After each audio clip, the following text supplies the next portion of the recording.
तर बघा मैत्रिणींनो, आपण जेव्हा दररोज स्वयंपाक करतो त्या स्वयंपाकामधला महत्त्वाचा घटक म्हणजेच भाजी. आता ही भाजी जी आपली जर चांगली झाली तर सगळेजण जेवण पण व्यवस्थित करतात आणि आपलं कौतुकही होतं. आणि या भाजीचा महत्त्वाचा घटक म्हणजेच मसाला. आता आपण त्यात वापरलेला मसाला जर चांगला असेल तर आपली भाजी चांगली होते.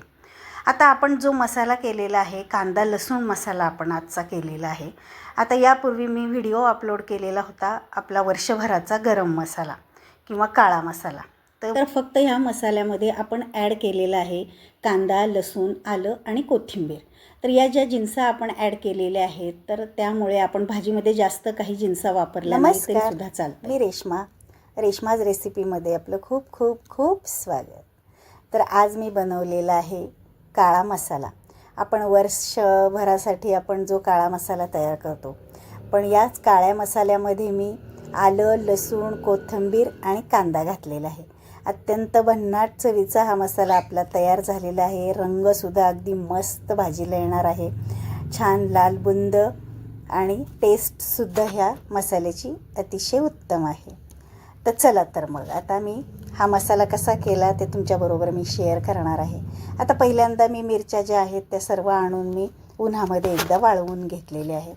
आता या मिरच्यांमध्ये आहे बघा, लवंगी मिरची आहे, गुंटूर मिरची आहे, बेडगी मिरची आहे, शंकेश्वरी मिरची आहे आणि काश्मीरी मिरची आहे. आता या मिरच्यांमध्ये मी लाल तिखटसुद्धा करणार आहे आणि मसालासुद्धा. आता या छान अशा मिरच्या मी वाळवून घेतलेल्या आहेत. आता त्याचे चांगले ते सर्व देठ काढून घेतलेले आहेत. आता मी या सगळ्या एकत्र केल्यात, त्याच्यामुळे तुम्हाला आता दाखवायलासुद्धा मला जमत नाहीत कारण त्यामध्ये मिक्स झालेल्या आहेत मिरच्या.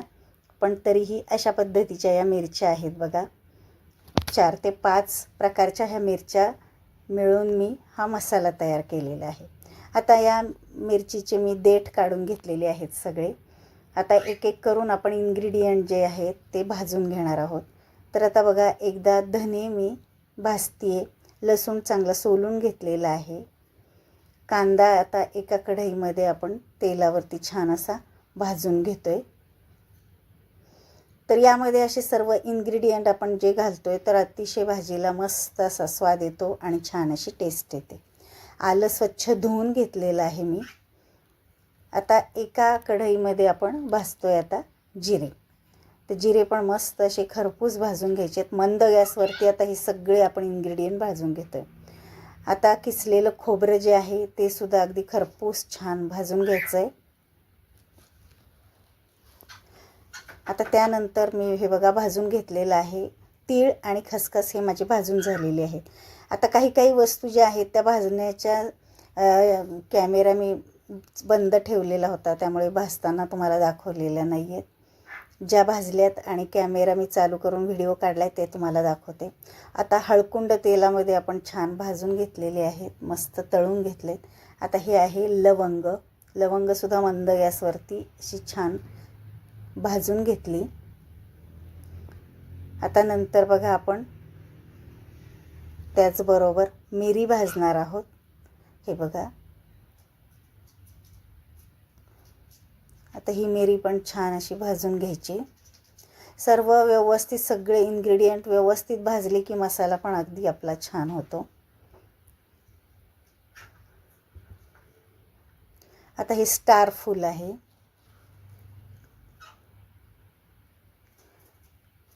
ते पण तेलावरती छान असे भाजून घ्यायचे.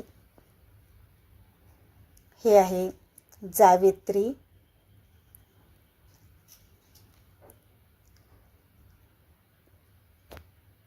आता ही दालचिनी,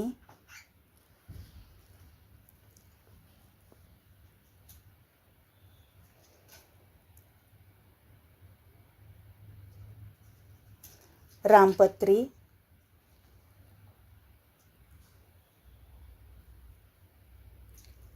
हे आहे मसाला वेलदोडे. आता हिरवे वेलदोड्याची जे भाजताना व्हिडिओ माझा बंद होता,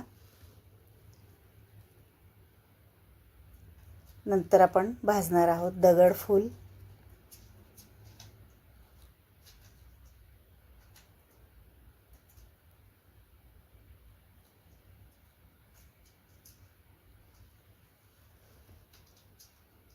हे आहे नाकेश्वर.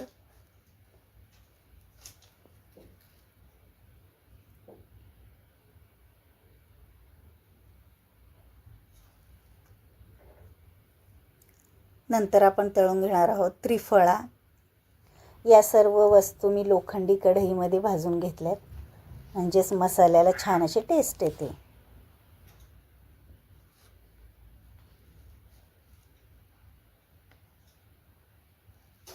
तमालपत्र. तर आपण अगोदर हिंग, जायफळ, सुंठ हेही तळून घेतलेलं होतं. तर आता बऱ्याच वस्तू भाजायच्या तुम्हाला दाखवायच्या राहिलेल्या आहेत. ज्या भाजल्या त्या तुम्हाला दाखवते. आता ही कोथिंबीर आपण छान स्वच्छ धुवून घेतलेली आहे आणि ही बारीक चिरली आहे आणि आता आपण ती थोडीशी हलकीशी गरम करून घेणार आहोत.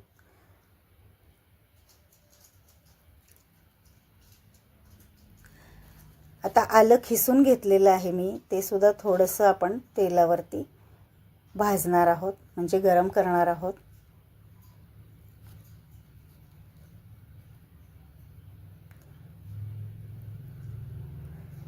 या जिन्सांमधलं ओलेपणा जो आहे तो आपण काढून टाकायचा आहे, म्हणजे मसाला जास्त दिवस चांगला टिकतो.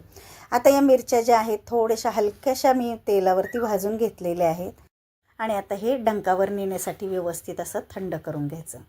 तर आता एका मोठ्या कॅरीबॅगमध्ये मी सगळ्या मिरच्या घेतलेल्या आहेत. आता छोट्या कॅरीबॅगमध्ये खोबरं, तीळ आणि खसखस मी अगदी मिक्सरवर बारीक वाटून घेतलेली आहे.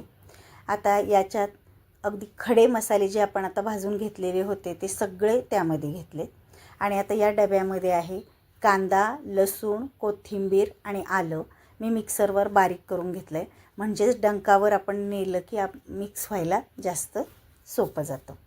तर आता हे सर्व थंड झाल्यानंतर आपण व्यवस्थित असं भरून आपण डंकावर नेणार आहोत. आपण हे मशीनवर किंवा गिरणीमध्ये बारीक करणार नाही आहोत. डंकावरती मसाला केला तर अगदी छान होतो. त्यामुळे आपण हे मिरची कांडप यंत्र म्हणजेच डंकावरती हा मसाला आपण तयार करणार आहोत. त्यामुळे आता बघा इथे मी डंकावरती हा मसाला कुटण्यासाठी आणलेला आहे. तर मस्त मिक्स होतो आणि छान असा बारीक होतो. तर अशा पद्धतीने आपण सगळा मसाला आपला तयार झालेला आहे, कुटून आणलेला आहे. तुम्ही त्याचा रंग बघू शकताय, अगदी मस्त आलेला आहे. वाससुद्धा अगदी मसाल्याचा खूप सुंदर येतोय. तर हा आहे ऑर्डरचा माझा हा काळा मसाला आणि त्यामध्ये आपण कांदा, लसूण, आलं आणि कोथिंबीरसुद्धा घातलेली आहे. त्यामुळे भाजीला अतिशय मस्त टेस्ट येणार आहे. तर तुम्हाला हा मसाला कसा वाटला मला कमेंट करून सांगा. आवडला असेल तर लाईक, शेअर आणि सबस्क्राईब करा.